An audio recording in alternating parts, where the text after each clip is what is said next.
বরিশালের গৌরনদী উপজেলার উত্তর বিজয়পুর এলাকার রহমানিয়া হিফজুল কুরআন ক্যাডেট মাদ্রাসার আয়োজনে পবিত্র মাহে রমজান উপলক্ষে ইফতার মাহফিল ও দোয়া মোনাজাত অনুষ্ঠিত হয়েছে। প্রতিষ্ঠানের হলরুমে ইফতার মাহফিলে মাদ্রাসার প্রতিষ্ঠাতা হাফেজ মোহাম্মদ তানভীর হোসেনের সভাপতিত্বে প্রধান মেহমান হিসেবে উপস্থিত ছিলেন গৌরনদী বন্দর এমদাদুল উলুম কওমি ও হিফজুল মাদ্রাসার মোহতামিম কারি আব্দুল আজিজ পীর সাহেব। বিশেষ অতিথি ছিলেন মাদ্রাসার প্রধান মুফতি মোহাম্মদ আরিফ হোসেন, গৌরনদী বাসস্ট্যান্ড জামে মসজিদের খতিব হাফেজ মোহাম্মদ ইসমাইল হোসেন, বাংলাদেশ জামায়াতে ইসলামীর ৪ নম্বর ওয়ার্ডের আমির মাওলানা মোহাম্মদ সিদ্দিকুর রহমান, গৌরনদী শাওরা মাদিনাতুল উলুম নুরানি ও কওমি মাদ্রাসার অধ্যক্ষ মাওলানা মোহাম্মদ সালাউদ্দিন, উত্তর বিজয়পুর মোহাম্মদিয়া জামে মসজিদের ইমাম হাফেজ মোহাম্মদ আমানত শাহ সহ অন্যান্যরা। শেষে দেশ ও জাতির মঙ্গল কামনা করে প্রধান অতিথি দোয়া মোনাজাত পরিচালনা করেন।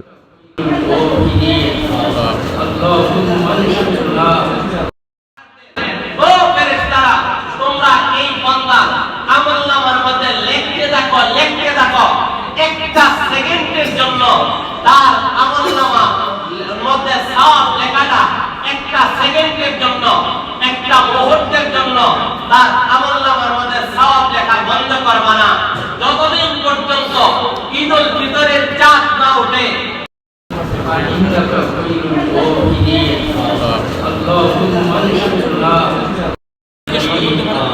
اللهم احفظنا فإنك خير بعد إذ هديتنا وهب لنا من لدنك رحمة إنك أنت الوهاب يا ربي إنك أنت الوهاب يا الله আমাদের গুনাহটা মাফ করে দেন।